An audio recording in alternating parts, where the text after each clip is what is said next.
സാഹചര്യത്തിൽ നെതന്യാഹുവിന്റെ ഓഫീസിന് നേരെ ആക്രമണം നടന്നു എന്നാണ് IRGC ഇപ്പോൾ വ്യക്തമാക്കുന്നത്. ഏറ്റവും ഞെട്ടിക്കുന്ന വിവരമാണ് പുറത്തുവരുന്നത്. ഇസ്രായേലിന്റെ പ്രതിരോധ സംവിധാനങ്ങളെ മറികടന്ന് IRGC യുടെ മിസൈൽ നെതന്യാഹുവിന്റെ ഓഫീസ് ലക്ഷ്യമാക്കി ആക്രമണം നടത്തി എന്ന് IRGC വൃത്തങ്ങൾ വ്യക്തമാക്കുന്നു. ഒപ്പം തന്നെ ഇസ്രായേലിന്റെ എയർഫോഴ്സ് കമാൻഡർ നെയും ഒരു സർപ്രൈസ് അറ്റാക്കിലൂടെ ലക്ഷ്യമിട്ടതായി ഇറാൻ വ്യക്തമാക്കുന്നു. അസ്സലാമു അലൈക്കും, welcome to my YouTube channel.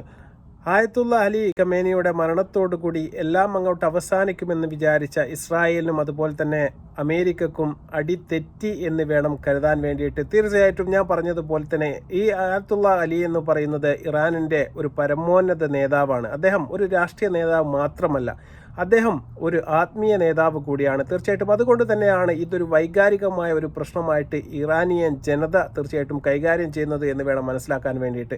അമേരിക്കയും അതുപോലെ തന്നെ ഇസ്രായേലും കരുതിയത് എന്ന് പറഞ്ഞത് ഈ ആയത്തുള്ള ഖമേനിയുടെ മരണത്തോടുകൂടി ഇറാനിയൻ ജനത തെരുവിലിറങ്ങുമെന്നും അവിടെ ഒരു ഭരണമാറ്റം പെട്ടെന്ന് സാധ്യമാകുമെന്നും കരുതിയ അമേരിക്കൻ ജനതയ്ക്ക് തെറ്റി എന്നുള്ളതാണ്. തീർച്ചയായിട്ടും അദ്ദേഹത്തിൻ്റെ മരണത്തോടുകൂടി ഇതൊരു വൈകാരിക തീരുമാനമായിട്ട് ഇറാനിയൻ ജനത അവിടുത്തെ സർക്കാരിന് ഇപ്പം ഏകകണ്ഠമായിട്ട് ആഭിമുഖ്യം പ്രഖ്യാപിക്കുന്നത് തന്നെയാണ് നമുക്ക് കാണാൻ വേണ്ടി സാധിക്കുന്നത്.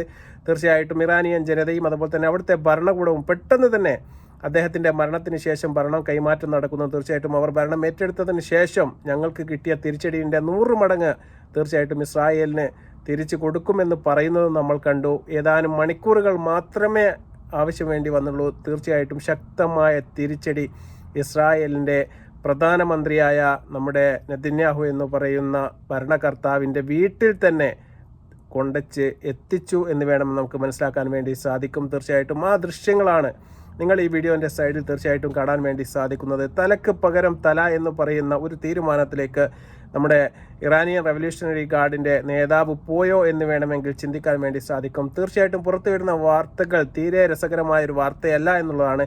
ഈ ഒരു ആക്രമണത്തിൽ ഇസ്രായേലിയൻ പ്രസിഡന്റിന് എന്തെങ്കിലും പറ്റിയോ എന്ന് തീർച്ചയായിട്ടും ഇതുവരെ പുറത്ത് വന്നിട്ടില്ല എന്നുള്ളതാണ്. കാരണം ഇത്തരത്തിൽപ്പെട്ട ഒരു ക്രൂയിസ് മിസൈലിൻ്റെ ആക്രമണം കഴിഞ്ഞതിന് ശേഷം മണിക്കൂറുകൾ കഴിഞ്ഞിട്ട് പോലും ഇസ്രായേലിയൻ സേനയുടെ ഭാഗത്ത് നിന്നോ അല്ലെങ്കിൽ ഇസ്രായേലിയൻ സർക്കാരിൻ്റെ ഭാഗത്ത് നിന്നോ ഇതുമായി ബന്ധപ്പെട്ട് ഇങ്ങനെ ഒരു ആക്രമണം ഉണ്ടായതുമായി ബന്ധപ്പെട്ട് യാതൊരു വിവരവും ഇതുവരെ പുറത്ത് വിട്ടിട്ടില്ല എന്നുള്ളതാണ്. ചില മേഖലകളിൽ വരുന്ന വാർത്തകൾ വെച്ച് വ്യാഖ്യാനിക്കുകയാണെങ്കിൽ തീർച്ചയായിട്ടും പ്രസിഡന്റ് ആ കൊട്ടാരത്തിൽ ഇല്ലായിരുന്നു എന്ന് പറയുന്നവരുമുണ്ട്. അതുപോലെ തന്നെ അദ്ദേഹത്തിന് ഈ ആക്രമണങ്ങളിൽ ശക്തമായ പരിക്ക് പറ്റി എന്ന് വാദിക്കുന്ന മറ്റ് ചില കൂട്ടരും തീർച്ചയായിട്ടും ഇപ്പോൾ ശക്തമായ വാദവുമായി മുന്നോട്ട് വരികയാണ്. തീർച്ചയായിട്ടും വളരെ ശക്തമായ ക്രൂയിസ് മിസൈലുള്ള ആക്രമണമാണ് നടന്നത് എന്ന കാര്യത്തിൽ യാതൊരു തർക്കവുമില്ല. അത് നിങ്ങൾക്ക് ഈ ചിത്രത്തിൽ തന്നെ അല്ലെങ്കിൽ ഈ വീഡിയോയിൽ തന്നെ വളരെ വ്യക്തമായിട്ട് നമുക്ക് കാണാൻ വേണ്ടി സാധിക്കും. ഏതായാലും ഇറാനിയൻ ജനതയും അതുപോലെ തന്നെ അവിടുത്തെ ഭരണകൂടവും അടങ്ങിയിരിക്കുമെന്ന് നമുക്ക് ഒരിക്കലും നമുക്ക് ചിന്തിക്കാൻ വേണ്ടി സാധിക്കുകയില്ല. ഞാൻ പറഞ്ഞതുപോലെ തന്നെ ഇത് ഇറാനിയൻ ജനതയുടെ ഒരു വൈകാരിക പ്രശ്നം കൂടിയാണ്. കാരണം ആയത്തുള്ള അലി എന്ന് പറയുന്നത് തീർച്ചയായിട്ടും അവരുടെ ഒരു രാഷ്ട്രീയ അല്ലെങ്കിൽ ഒരു രാജ്യത്തിൻ്റെ തലവൻ മാത്രമല്ല എന്നുള്ളതാണ്. തീർച്ചയായിട്ടും ഷിയാക്കളുടെ മുസ്ലിങ്ങളുടെ ഇടയിലുള്ള ഏറ്റവും ഒരു പ്രബലമായ ഒരു സംഘടന തന്നെയാണ് ഷിയ എന്ന് പറയുന്നത്. അവരുടെ നേതാവാണ് ആയത്തുള്ള അലി ഖമേനി എന്ന് പറയുന്നത്. അവരുടെ എന്ത് കോട്ടം അവർക്ക് സംഭവിച്ചു കഴിഞ്ഞാലും തീർച്ചയായിട്ടും അത് വൈകാരികമായിട്ടായിരിക്കും അവർ അതിനെ എടുക്കുക എന്ന് മനസ്സിലാക്കുന്നതിൽ അമേരിക്കൻ ജനതയ്ക്കും അതുപോലെ തന്നെ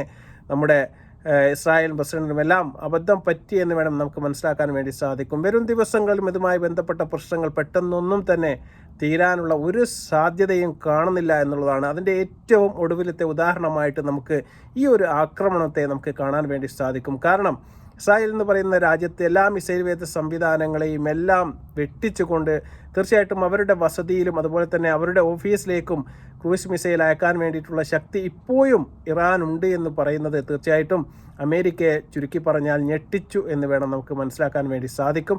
തീർച്ചയായിട്ടും അത്തരത്തിൽപ്പെട്ട ഒരു ആക്രമണം തീർച്ചയായിട്ടും അവർക്കും അവരുടെ ഇൻ്റലിജൻസ് ബ്യൂറോ എന്നൊക്കെ പറയുന്നത് തീർച്ചയായിട്ടും നിങ്ങൾക്കറിയാം അത്രയ്ക്കും വലുതാണ്.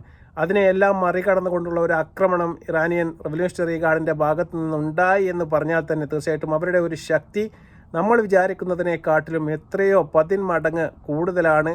ഒരു പക്ഷേ ഇനിയും ഇതിലും വലിയൊരു ആക്രമണം ഉണ്ടായാൽ നമ്മൾ അതിശയപ്പെടേണ്ടതായിട്ടില്ല എന്നുള്ളതാണ്. തീർച്ചയായിട്ടും മിഡിൽ ഈസ്റ്റിൽ മൊത്തം തീർച്ചയായിട്ടും ഇപ്പോൾ ഖത്തറായാലും അതുപോലെ തന്നെ ഒമാൻ ഒഴികെയുള്ള മറ്റ് എല്ലാ രാജ്യങ്ങളിലും കുവൈത്ത്, ഖത്തർ, അതുപോലെ തന്നെ ദുബായ്, സൗദി അടക്കമുള്ള പല രാജ്യങ്ങളിലും ഡ്രോൺ ആക്രമണങ്ങളും അതുപോലെ തന്നെ മിസൈൽ ആക്രമണങ്ങളും ഇപ്പോഴും നടന്നുകൊണ്ടിരിക്കുകയാണ്. ഈ യുദ്ധം തീർച്ചയായിട്ടും ഒരുപാട് നീണ്ടുപോകാനാണ് സാധ്യത.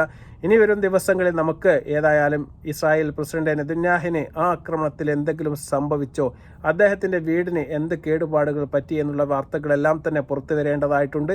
തീർച്ചയായിട്ടും ഇതുമായി ബന്ധപ്പെട്ട് ഒരുപാട് വിവരങ്ങൾ ഇനിയും ഇറാനിയൻ അതുപോലെ തന്നെ സൈന്യമായാലും അതുപോലെ തന്നെ ഇസ്രായേൽ സൈന്യമായാലും പുറത്ത് വിട്ടിട്ടില്ല.